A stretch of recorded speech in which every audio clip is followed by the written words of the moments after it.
Hey, Paul. Hey Fab, How are you? good you. Good. All right. Today's going to be a fun one because obviously I jumped on the news when I saw it, which was, I guess we're jumping right into the topic, which was that Merrill Lynch, which is owned by Bank of America, is canceling the cold calls that their trainees have to make. And there's a few reasons why they cite it, which is one, just the results are not so sorry, and they're replacing it with mainly referrals and LinkedIn activity, from what I understand. So that obviously, I mean, it's Merrill Lynch. They have like I don't know how many millions of people in their database. So referrals is mainly from existing clients, and so they're citing like referrals. I think convert at 20%, and cold calls at 2%, and I think they're saying it also just gives a fair chance for everybody. So before, cold calls were great for people that were comfortable with cold calls. And they're also citing the fact that now, like with the loss of landlines and spam calls and all that stuff, people are just picking up less and less. Yep. And also, I guess maybe led to some bad behavior on some reps as well. So that's kind of what I'm reading in between the lines. It wasn't officially stated. So I wanted to get your point of view on the eternal question that I've been seeing forever, which is the cold call is dead. Is the cold call finally dead? I'll answer you this way: yes and no. That's a marketing question. It depends. I'll tell you. I think the cold call. You say it's a marketing question? Why do you say that? Marketing answer. Sorry, marketers always say it depends. Yes. Oh, I see the yes and no answer. Okay. I think the cold call is dead for B2C. I do.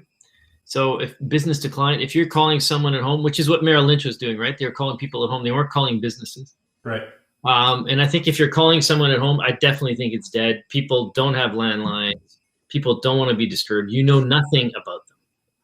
You're calling Jim or whoever. You're just real. It's a real old style cold call, right?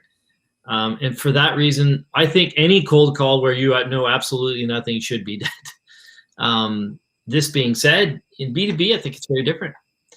I think in B2B, you can find out a lot about people. You can research, and your cold call, if it's strategic and intelligently built, your script, that is, well, your script, what you're going to say. And if it's intelligent and you quickly, rapidly get to a question on the person's business and about something you feel you might be able to help them on, I don't think that's dead at all. And I'll tell you why I think that is not dead. I think we do get a lot of spam calls at home. Hence, I don't even have a phone on my landline. The only thing connected to my landline is my alarm system. Mm-hmm. So we literally don't even hear the phone ring. And I do get some spam calls once in a while on my cell phone. And I agree with you. Like, if you know nothing about me, it's not going to work, right? There's so many better ways of getting me to convert to a product I might be interested in. And I think you stated numbers, 2% for cold calls, and what was it for referrals? I think it was 20%. Yeah. So obviously, low hanging fruit, go with what works best. So yeah. So that's my answer is really yes for B2C. I think it's dead. Unless you've done a LinkedIn approach, unless you know something about the person, unless you're, got a referral or whatnot, then I believe then it's not a cold call, it's a warm call. Yeah. And I would say in general, and this is my yes and no, but my yes, in general, the cold call is dead. Yeah. I think all calls are warm to the extent that you've done some research before and you know who you're trying to call. You're not saying, hey, can I speak to the president? Right. You're not saying, hey, can I speak to the person who is in charge of this or that? So I don't know. Do you have any questions? Does that make sense?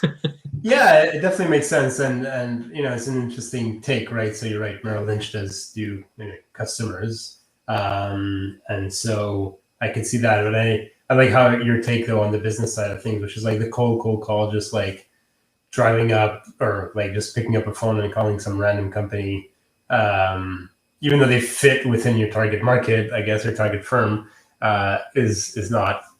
ideal. I think that, like you said, there's a lot of ways to warm up those calls by, seeing what's happening online, by, whatever. I know for a while when I was doing more prospecting, I was using a tool to check out mentions of people that were like looking for new CRMs or new systems. So it's like everything is like the information is there. I think it's just a matter of putting that to practice it.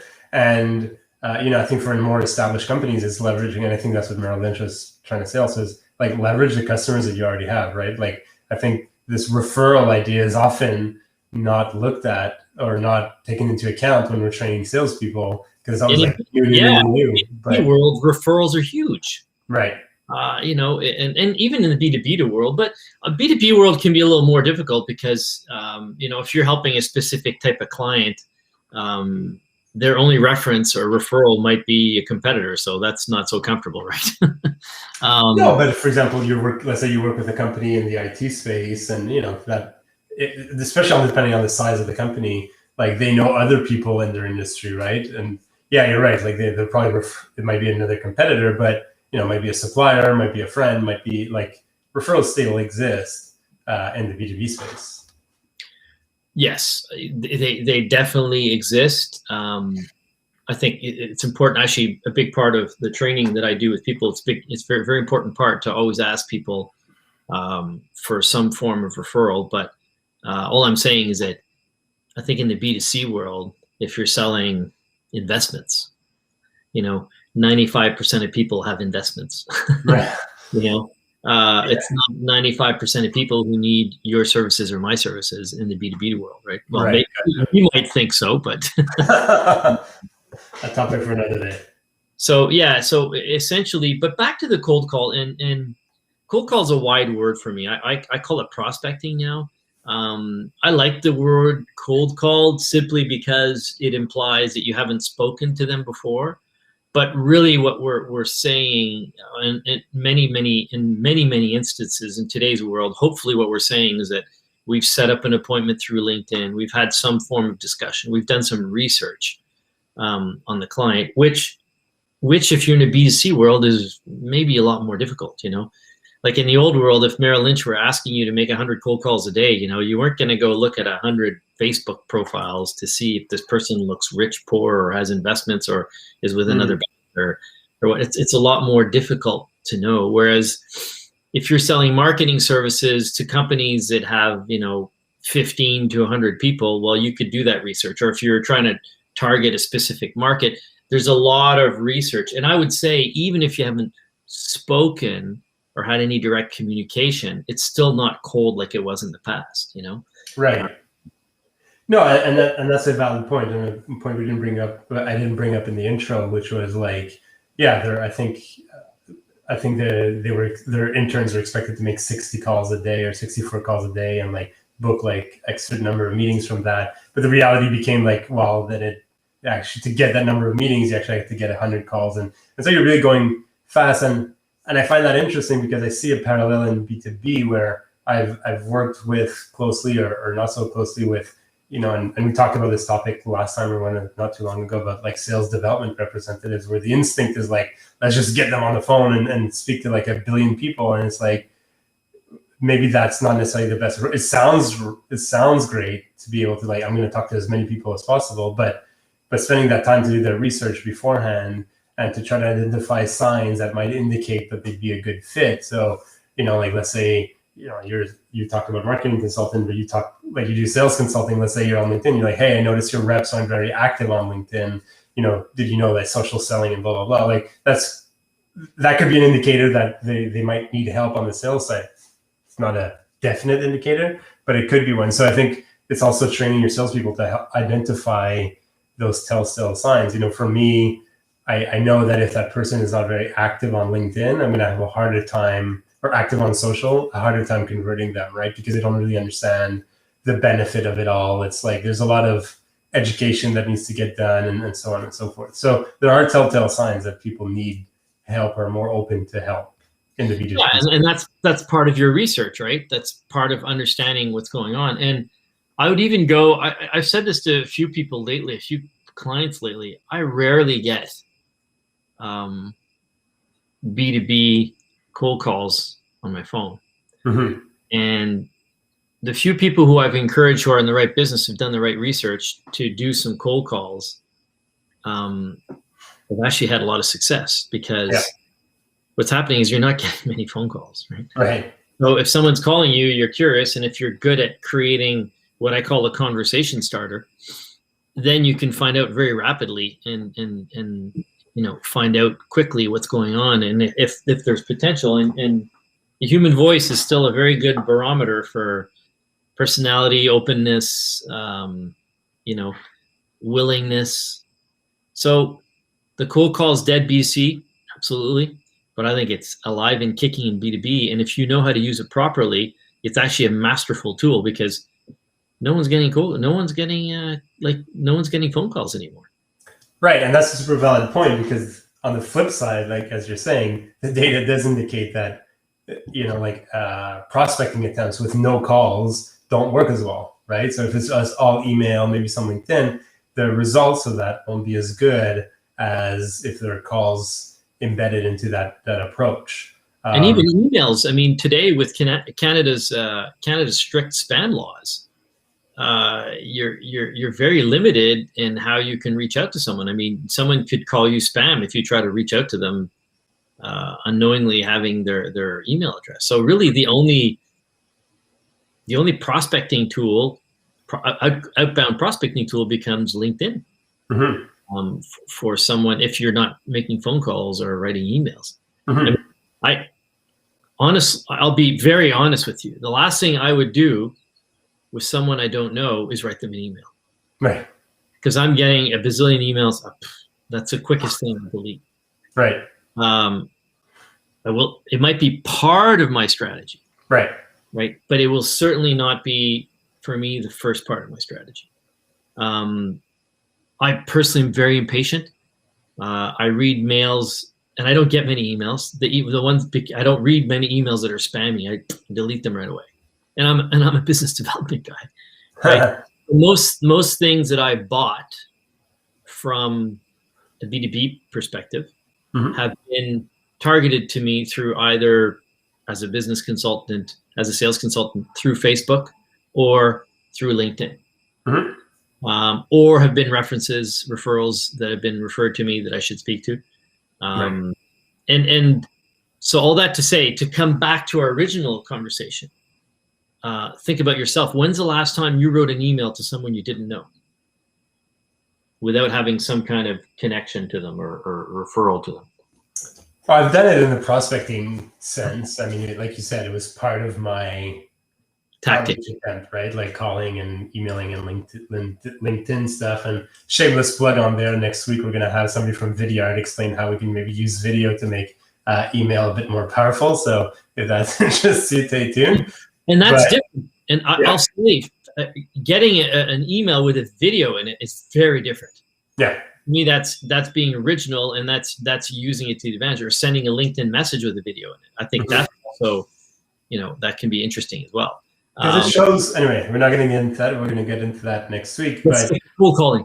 It's still cold calling. So what I'm hearing from you is that, okay, let B2C, definitely cold call is most probably on its last legs. But and B2B, if we can take some of the lessons of that decision that Merrill Lynch took, is that, if you're getting less results in the prospecting stage, I think it's less a question of like canceling your cold calls, because the data is there to show that calls do work and they do help convert more than only emails. But maybe putting in more effort in terms of researching that person or that company both beforehand. So it's less of the numbers are there, right? Like you could have one great prospect, but that's probably not going to be enough. The numbers are there, but the quality is more and more important because it is more and more accessible as well. Yeah. Yeah, absolutely. Absolutely. And maybe just to, I don't know if it's too soon to wrap this thing up since we're sticking to cold calls. No, because I think you and I are saying the same thing. You saw that article, you sent it to me because I think it really makes sense, because if we think of ourselves as consumers, when's the last time you agreed to meet someone who cold called you at home. Right. I've gotten a few cold calls on my phone from financial advisors, but I'm in my 50s. I have several financial advisors. Yeah. I mean, they're good. It's a tough business, right? So that's where referrals have to come in. And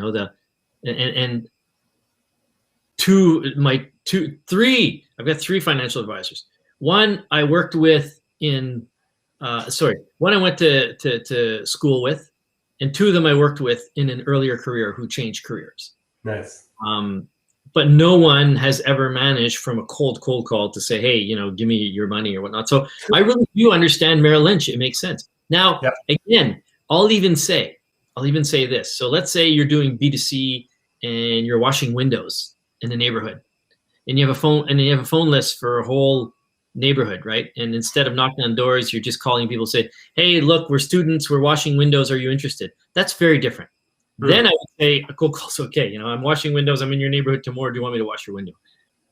Rather than, but even then they often knock on the door because they don't have your phone number. But let's say you had a list of everyone's phone number and you knew they'd answer, but no one answers. Like 5% of people answer. You're better off walking down the street and saying, hey, here, we're students, we wash windows, call us if you need us, right? Right, so, and that's where the importance of marketing illustrates, right? Even in the small example that you give, like it might be more beneficial for these students to just like let's run hyper-targeted ads on Facebook for that neighborhood, because 1, the cost will be relatively affordable, and 2, it's going to be hyper-targeted, right? You can say like, hey, people from XYZ neighborhood, we're this from this date and this date, we've already done houses A, B, and C. If that's super personalized. And so that becomes interesting. And I think that's, if I can add in my marketing 2 cents, like that's where a lot of the marketing benefits come in, right? If and we've talked about this a million times before, like sales and marketing need to work together. And this is a perfect example, right? If sales is left to their own to build pipeline, it becomes increasingly difficult because yes, even in B2B, people are not picking up the phone, right? Like we're still in COVID mode and still people are working from home quite a bit. A lot of people have let go of their landlines, even in the office. And so getting a hold of the cell phone is a different thing. Getting transferred is one thing, but getting a hold of somebody's cell phone, even on a professional side, is more difficult. And so that's where we're working with marketing to build that demand for your product. Getting people to want to talk to you is that much more important. I totally agree, Fab. And you said something just to to tangent off as we always do. If you're trying to grow business, yes, there's sales, yes, there's marketing, but really business growth has to consider both sales and marketing. They are one. Mm-hmm. If you're trying to grow your business, do any kind of growth, reach out to customer communication. There's a marketing portion, there's a sales portion. They need to. It's sort of like my wife is studying anatomy, and at one point the muscle is joined to a ligament, but really what happens is the muscle turns into ligament, and you know what I mean? Like there's sort of an overlap. So sales and marketing, same thing. They join at the beginning, and then that's a lot of sales and a lot of marketing, and they're joined together. They merge together. They go from one another. There's not a clear defined line. So. And if you loop in what we were talking about before with referrals, that's where customer services also starts getting intertwined, right? Because they're a vital part of getting referrals, right? If they can't serve a client properly because your system's not allowing you to follow through on what was being said, well, those referrals will be harder to get because your customers will be dissatisfied. So we start seeing how all those 3 kind of work customer together. Services, and you're right. I'm sorry for excluding that. If it's a short sales cycle, there's maybe less customer service. But let's say we're talking about a complex sale where customer service is involved. Definitely, they're part of the mix, right? You can't, and I agree with you. We've talked about this before. Totally agree with you. Now, if you're selling a widget that requires no customer service, I don't know, you're selling a block of wood as a doorstop. You don't. It's not. If you're selling rubber doorstops, there's not going to be much customer service going on. Right. There's probably not going to be a lot of direct sales either. No, I know, but I'm just, the doorstop B2B sales. So how do we wrap this up, buddy? We'll wrap it up. So conclusion, put in effort. If you're in B2B on the cold call, yes, keep your cold calls, but encourage your reps or your business development reps to put in some research to really find the conversation starter, I guess, as you called it before. Well, I'd go further than encourage. I'd say insist, because if you don't insist, then it just becomes a useless cold call. It's a waste of time, you know. So yes, continue. And then what's the third thing you were going to say? No, that's it. Keep the calls because they important, but do your research. There you go. That's how you have success. Boom. There you go. That should be your tagline if you do a video. That's our tagline now. 1, 2, 3. All right, Paul. Thanks, Fab.